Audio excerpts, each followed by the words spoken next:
One reason I choose rural India as the basis for my examples is because the context is dramatically different from that of urban India, where most of us involved in law schools and law firms are working. Some of you will have had rural experience, and you'll know these examples that you can share with your classmates.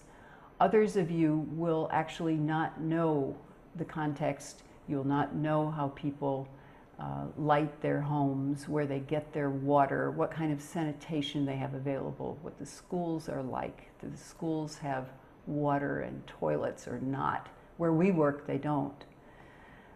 Do the people have fresh water? Are they harvesting rainwater? Is the groundwater saline?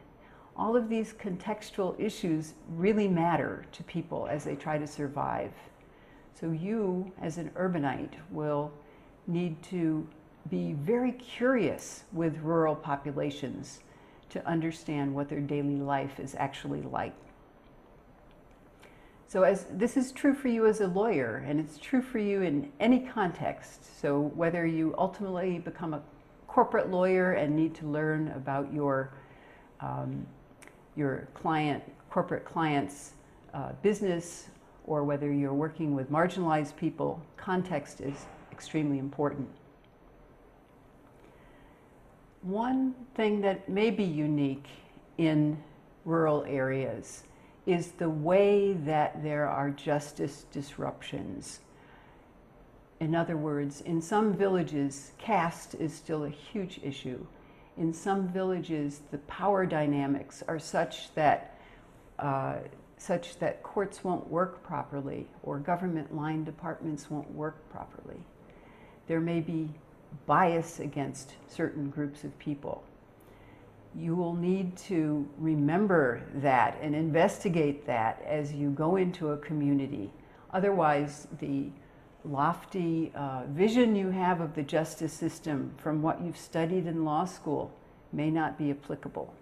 You'll have to figure out how to bring justice into a situation like that, where there are power dynamics and bias that distort access to justice.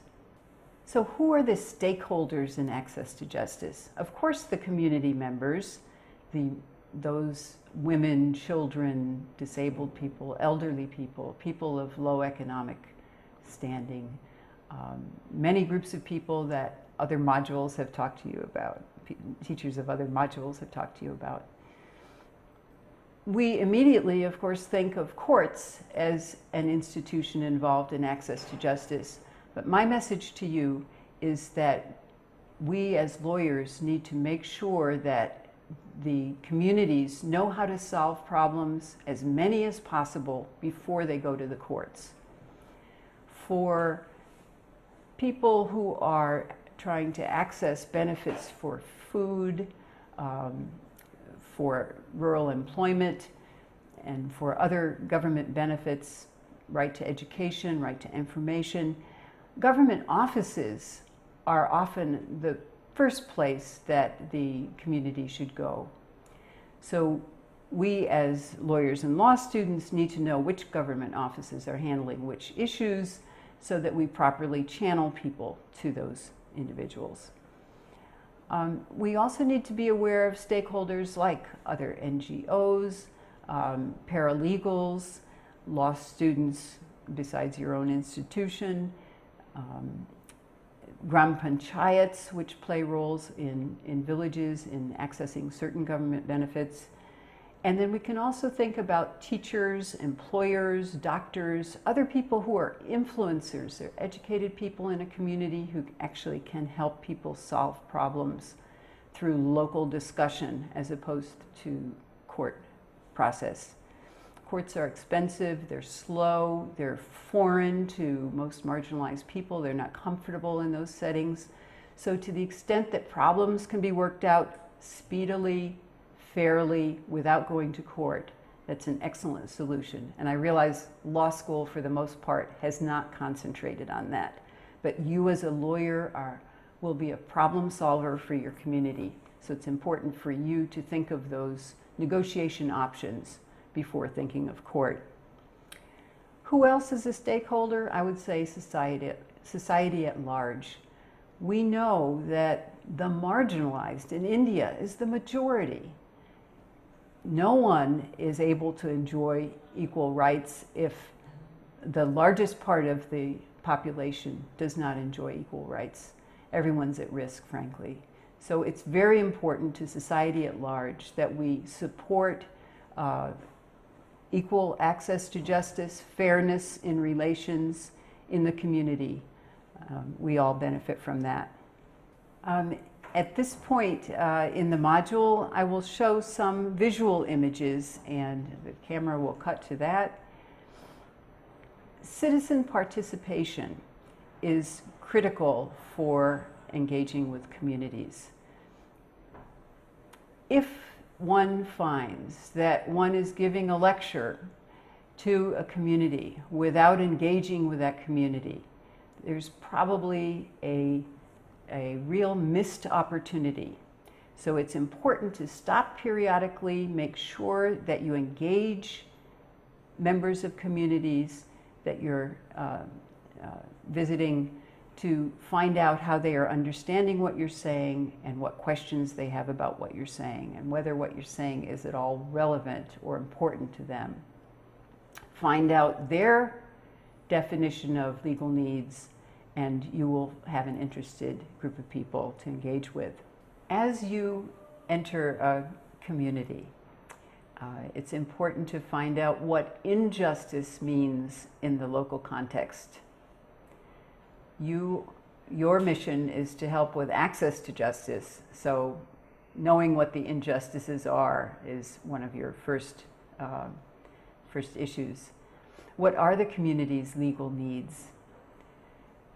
People who do not have enough for basic necessities, such as food, clothing, educational access, need to know about government schemes. You can do a needs assessment to find out what the situation is in the villages that you're visiting, to figure out which government schemes are most applicable. In addition to government schemes, there are public services such as access to healthcare services, access to education, and proper support from the police. Many marginalized communities may be afraid to file a first information report with the police because they don't think they'll be taken seriously. That in itself is an access to justice issue. So as you are diagnosing the situation in a community, that's one of the things to look for.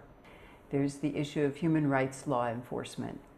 Find out if in communities in which you're working, there are human rights violations going on. In addition to these, there's a whole range of other rights that people have, contractual rights, and so part of your needs assessment will be to look into problems that people are having. It may be new for you to be in a community where the livelihoods are farm livelihoods. There, government benefits will include farm subsidies that you may not know about. So this is an area that you will have to find out if it's an issue for the community and if it's one that you need to research. Rural employment is another major issue. And of course, we have the Mahatma Gandhi National Rural Employment Guarantee Act that affords 100 days of work a year to families who are eligible. Find out what are the issues in the Manrega program in the area in which you're working. Are people actually getting their job cards? Are they actually getting paid for their work? Is the work being conducted properly? In the reading materials that accompany this module, I have a case which talks about a community that was able to secure job cards that had been held by the Sarpanch improperly. And it poses to you some questions about what you would do if you were a law student running across that situation. Another major issue where we work, and in many parts of India, is access to water. Now, law students may react that water is not really a legal issue, But of course, access to water is a basic human right. And if there isn't water in the community where you're working, you need to figure out what are the legal levers for getting that community water. The right to education is an important way for people in rural areas to have opportunity to actually change their future from what it will otherwise likely be if they remain in the situation where they were raised. There are many gaps between the Right to Education Act and the implementation of that law in rural areas.